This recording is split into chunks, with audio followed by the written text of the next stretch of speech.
I made this small leather possibles pouch, and a friend of ours named Javier took note of it, wanted me to make him one for his motorcycle. So we're going to make it for him out of this side of leather here.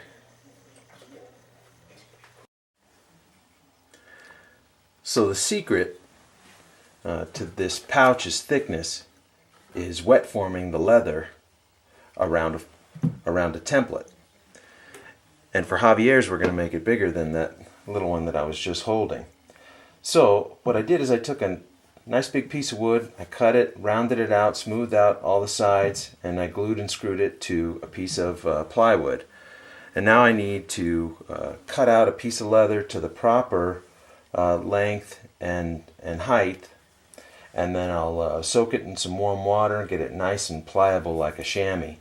And then I'll start to form it around this block of wood all the way around, and once it's pretty close to the shape and is really taking to the curves and everything, then it'll be time to slide this frame right over the top, and then I'll clamp it all the way around, and that'll hold it good and tight to the form while the leather dries. Alright, so this is sat overnight in this form, and let's see how we did. Just take off all of these clamps real quick.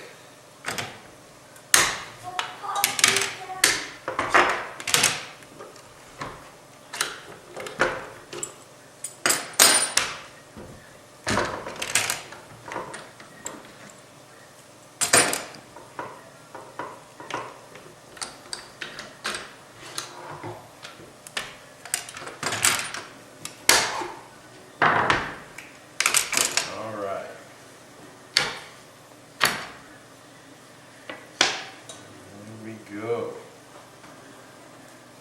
Straight out of the form, nice and smooth. And now what I'll do is I'll just take a hammer to flatten out these little ridges here as best as I can. Get it all nice and flat. Then we'll let it set for several days to completely dry, because this portion here that was sandwiched is still very wet. And after that's done, then we can cut it and trim it and stain it and get the back piece going. I think it's going to look really good. Alright, so out of the mold and trimmed off. I also put a groove stitch or stitching groove all the way along here and punched through the holes, and then I stained it all black. The reason I do that first is that way the dye gets right into all the little slits and all the little holes and everything, so it doesn't show through when you stitch it. So I haven't put the shining finish on, but when I spoke to Javier, he wanted to keep like a rustic look, so I left these really big swirl marks in the dye so that it'll look kind of like old and rustic and weathered, and that's the look he was wanting. Otherwise, you could take the dauber and you could, after you get into the grain with the dye, you can go in one direction, and that gives it all a more straight look. So the next thing I did was I measured this out. This was 9 7/8 inches, and I cut out a piece of leather that will make the back piece, and we're going to leave it here for now so that when we put it together and stitch it, we can trim off everything later and get it perfect edges. And then this will fold right over like this, and it'll come with a really nice clasp right here. We'll round these edges, nice sloping rounded edge. In a smaller piece that I had done, I had trimmed the outer width of this flap down to the same size as the mold here, but what I noticed was that traveled all the way back to right here, and it left a little area right here where water could get in, and a friend of mine pointed that out to me, who's an outdoorsman. So Javier wants to put this on his motorcycle. So I'm going to leave this thicker than the actual opening. I'm going to leave it the same thickness as the outside dimension, so when it flaps over, it'll help protect from any rain getting in when Javier's on the road on his motorcycle. So to connect this to the motorcycle, we're going to need some straps, because Javier wants it to sit down by the seat near like an oil pan And then he wants it to have some straps that strap it to a bar that goes around the seat. So what I did is I took a strap cutter, which is this tool right here. It's got a little razor blade inside, and you set it to the measurement you want. And I got some really nice clasps that'll look really good on a motorcycle. And these are 1-inch buckles, so I cut out a bunch of leather straps. These are going to be the short pieces, and I got some long pieces. And what we'll do is we'll strap it to the back piece. It'll go up and over the underneath the seat, and it'll come out over the top so that you have the nice finish side coming down for the strap. And then I'll laminate these pieces on top of the really tall ones, or the really long ones, right like this, and stitch quite a ways in one direction or the other, so it'll be really nice and thick and strong when it's all said and done. So the next thing to do is round out the edges of the upper flap, and then I'm going to mark out where I want to put the straps and where the buckle and everything's going to go, punch out some holes for those sort of things, and then it'll be ready to stain this piece and eventually sew it all together. Well, I spent most of the day cutting out and preparing these pieces for the rest of Javier's pouch. You can see here I took that strap cutter that I showed you, and I cut out some 1-inch straps, also some a smaller one, a 3/4 inch that I grooved, and that'll accept the end of these straps, almost like the leather loop of a belt buckle. These two pieces right here will be folded over just like that to accept the belt buckle. I'm really excited about these pieces. I think they look neat. They're going to go right at the top of the back of the pouch, and what they're going to do is brace these straps against the back of the pouch, and they'll stitch them in real nice. They're going to look really neat. So this is the back and the front cover of the pouch. You can see here I stamped an American flag, and I've got a groove that goes all the way around. So we're getting ready to stain here, so I've got some paper set down so that I don't get our countertop all dirty. And I'm going to be using the EcoFlow Professional water stain. And this black one here, boy, this black really has a lot of pigment, and it takes the color, the leather takes the color great. So that's why I got the gloves on, getting ready to dye everything black. Well, after I dyed and finished all the pieces, then I started assembling them.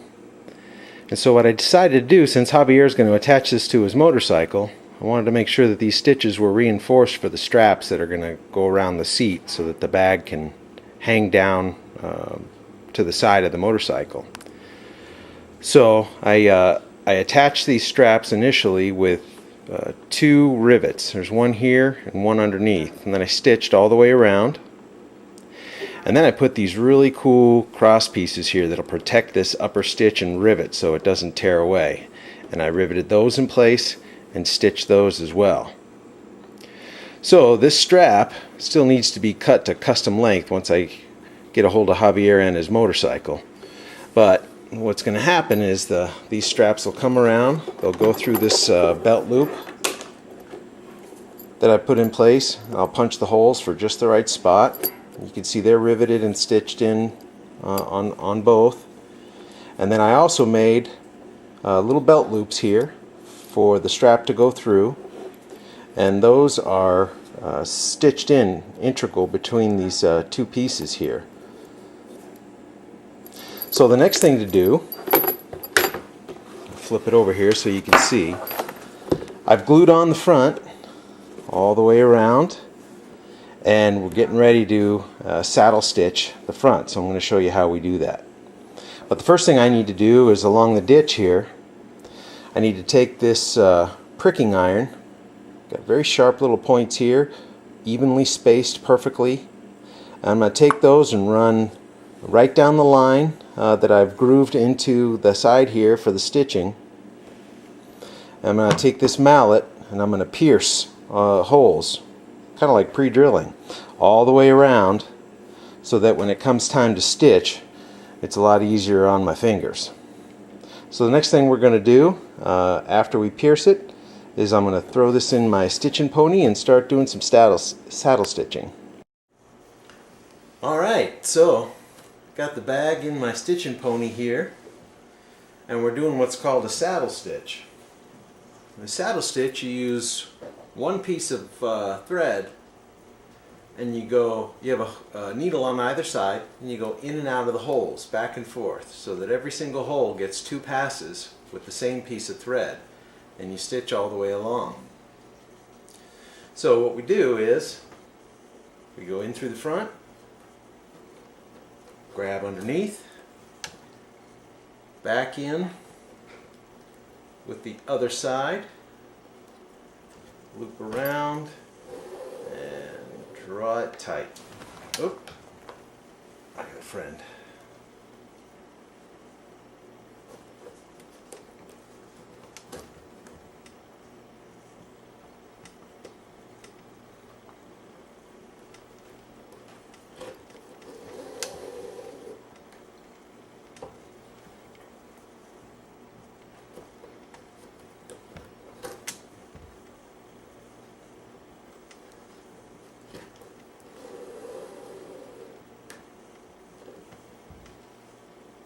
Hello, darling. Yeah.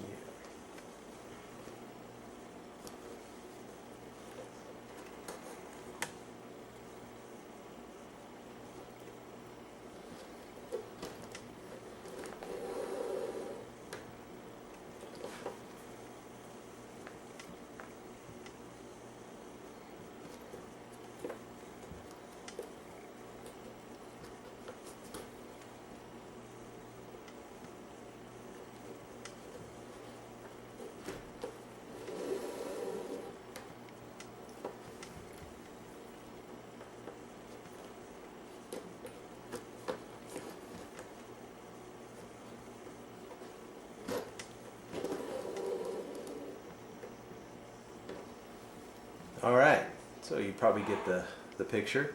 I'm going to continue all the way along back here, and then I'll back stitch a couple so that, don't chew on it, so that I can bring it all the way down to a few stitches back, and I'll cut and burn the ends. And this is a nylon that's been waxed, so when you burn the ends, they roll up like the inner core of parachute cord. And it makes for a good strong seal.